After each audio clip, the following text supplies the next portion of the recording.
started. Alex 82. I think I just had a game with Alex. Let's try c4. Did e4 and d4. Okay, a reverse Sicilian. Go with the early bishop fianchetto and then knight to c3, looking at the light squares.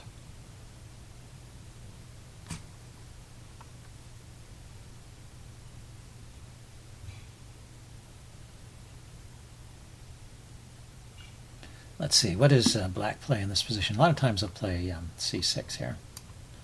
But just developing and castling seems fine too. Now, do I want to go with yeah, I can play e4 here. Let's continue to experiment with this Botvinnik setup.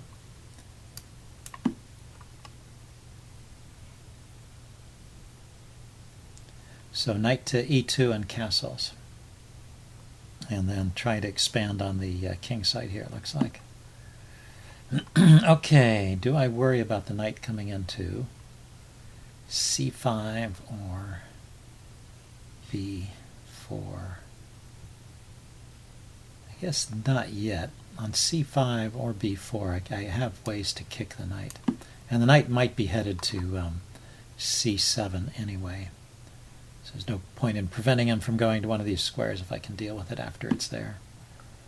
Okay, he goes for the pin. Now I castle. Sometimes in the English it's an idea to play the move a3 just to prevent bishop b4, prevent that pin.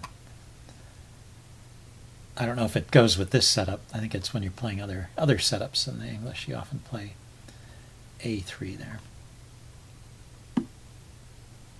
Okay, yeah, so his knight did go to c7. So a3 now to ask the bishop where it's going,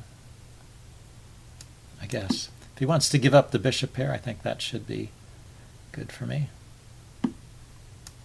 And I don't damage any of my pawns by taking back with the knight. And now he can try and best open the center. So I think this should still be okay for me. The development is not all that different between the two sides. And I've got the bishop pair, which helps when you have open lines for those bishops. So what should I do here? I can take, he takes, I take. Can't I just win a pawn? No, he's got two knights on it.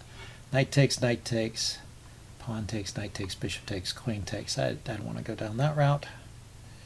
Maybe I could add more force to that square, or pin the knight. Way of indirectly adding more more pressure to d5. So he trades. Okay, yeah, he can trade queens here. I have to take back with the rook. And here, do I want to give up the dark squared bishop? And this is a nice piece, and I don't necessarily want to retreat that one.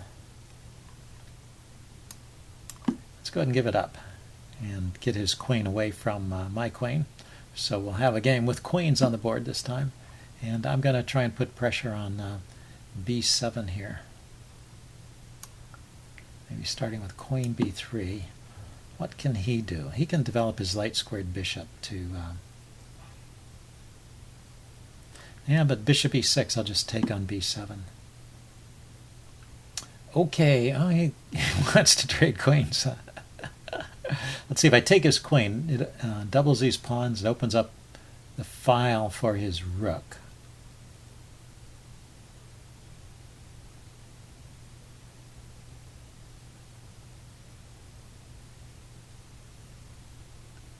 Do I have a way of immediately attacking things?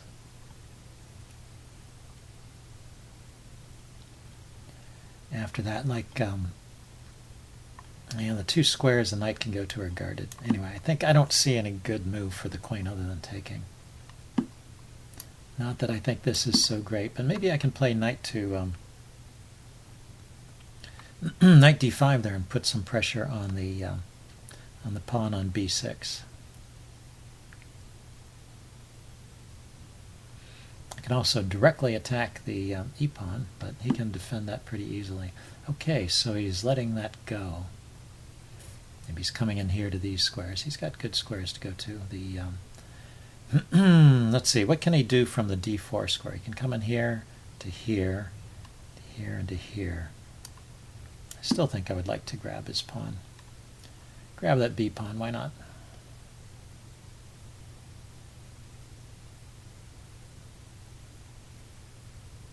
That's the thing about doubled pawns, particularly when they're isolated like this. They are subject to attack, and they're not as easy to defend. He can play rook a6 to defend it.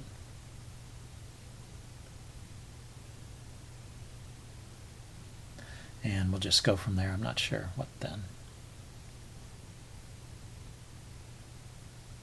Maybe then I'd just go after the the e-pawn. He went there. That's funny. So giving up the pawn, is there some other idea here? Maybe he thinks his knight will get active, and that's good enough. Good enough compensation.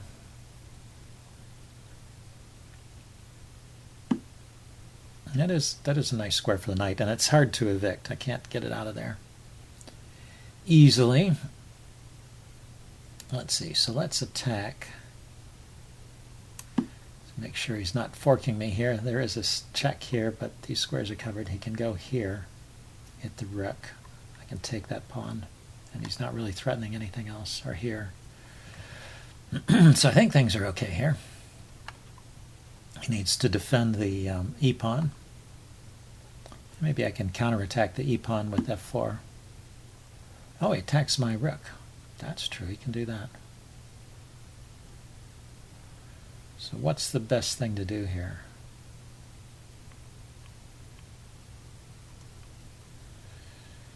Okay, so I kind of want to play rook to d2 to protect from knight e2, but then he has some other knight moves to attack the rook, knight here or here. I will trade it if it comes here. If it comes here, I'll move the rook again. Maybe all the way to the 7th rank.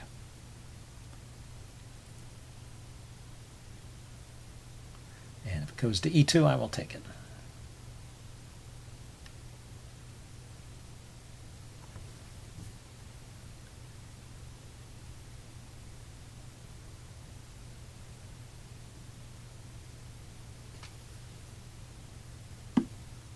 Okay, so he just defended the e-pawn. And what should I do now? I'd kind of like to chase his knight away from there, but like I said, that's not so easy. Pawn to f3, he can just take it. Pawn to h3. Chase his bishop away at least. So it's the coordination of the bishop and knight is the most dangerous aspect here.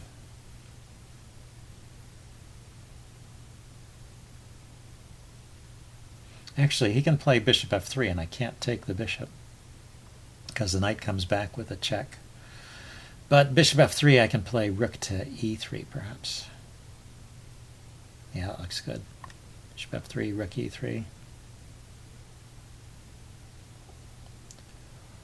Or bishop retreats, and I'll play, if it goes here, oh, he takes. So that's 2 pieces for the rook. 2 pieces and a pawn for the rook. So it should be okay for me. Check.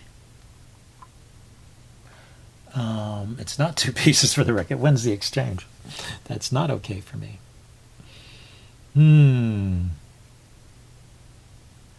Yeah, I forgot one of my rooks. I can't protect both my rooks. So let's see. What's the way to play this?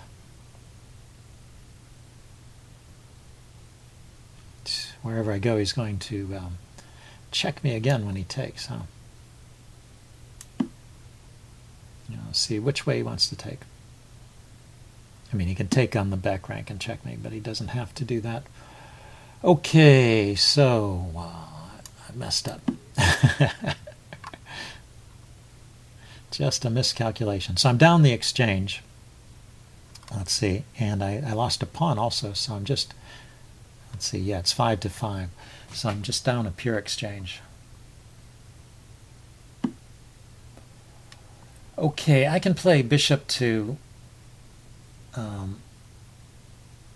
d7 there, hitting his rook and attacking the knight. And the knight can't move with check.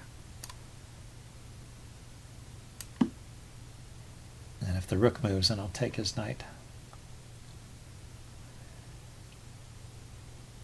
If the knight moves, I can't take his rook, actually. I can't take the rook because of... okay, so I have to keep attacking his knight. Oh, man.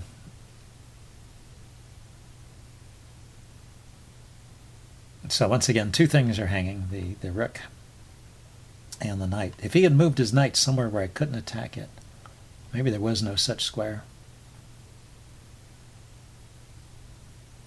Yeah, so maybe this was okay.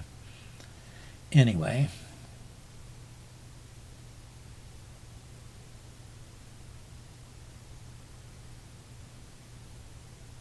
he should move his knight again and make me give up the exchange, and then it'll be even material. So, for example, knight back to f6, bishop takes rook, rook takes rook, defending his e-pawn, and he has 4-2 over here, and I have 3-1 over here, and it's just a question of who has, and we both have a rook and a knight.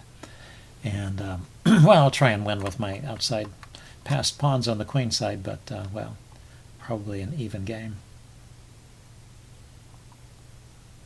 A little better for white, maybe, because of the fact that the pawns over here can be pretty threatening, and his king is on this side of the board, whereas my king is over here to stop his pawns, and I have two pawns together to help hold them back, whereas he's just got one pawn against three. Be a tricky game, though, so let's see what he does. He's thinking about this for a long time. I'd also take the bishop, give up the exchange that way. Maybe he's thinking about that. Rook takes, knight takes, and then, yeah, so we went that way. Okay, so I take the rook. That was what I expected. Now, I don't get an immediate attack on this pawn because his rook's defended. So, let's push the queenside pawns.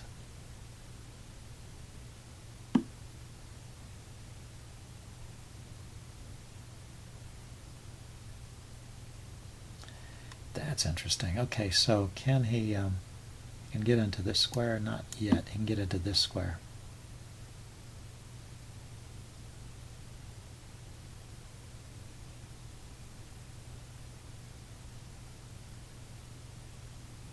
Just thinking of ways for him to help advance his pawn. I think he needs to move the knight out of the way and move other pawns in. So I don't think this is immediately causing problems for me. And of course I'm going to try and be quick here on the queen side. If he attacks the a pawn, I can move it to a4 where it's defended by the knight. Otherwise I'm threatening c3, c6. Okay, so he goes for this trade. This is probably good. A reasonable thing for black to do.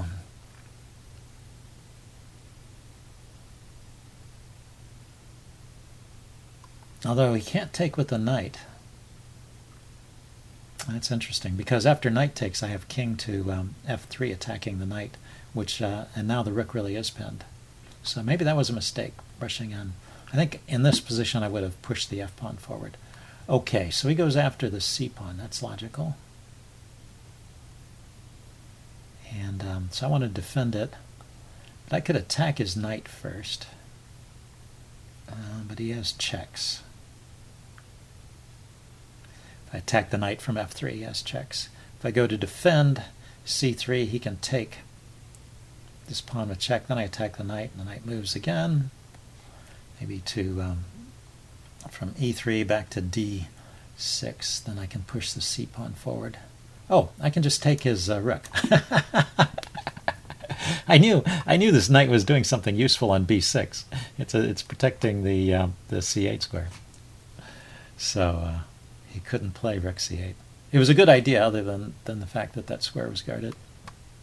Amazing. How long did I take to think about that? I took 58 seconds, 23. It took me 30 seconds to realize, 35 Black seconds resigns. to realize his rook was hanging. Okay, well, a good game. That was interesting in parts. So I will upload this and do a post-mortem. See you guys later. Bye.